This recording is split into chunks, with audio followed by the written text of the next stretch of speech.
জুমার দিনে কোন সময় প্রতি কদমে 1 বছর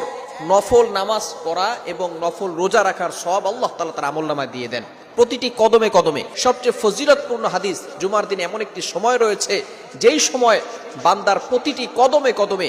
1 বছর নফল নামাজ পড়লে, টানা যদি কেউ 1 বছর নফল নামাজ পড়ে এই যে সওয়াব হবে, এবং যদি টানা 1 বছর সে রোজা রাখে এই যে সওয়াব হবে, এই সওয়াব আল্লাহ তাআলা তার আমলনামায় দিয়ে দিবেন। এই সময়টা হলো যেদিন জুমার সময় হবে, আজান দেওয়ার আগেই যদি কোনো মুসল্লি পরিপূর্ণভাবে সুন্দর করে সুন্নত তরিকায় গোসল করে এরপরে সে যদি ভালো পোশাক পরিধান করে, পরিষ্কার পরিচ্ছন্ন পোশাক পরিধান করে, আতর পারফিউম ইউজ করে সে যদি পরিপূর্ণভাবে হেঁটে হেঁটে মসজিদে যায় এবং খতিব সাহেবের সামনে গিয়ে চুপ করে খুতবা শুনে,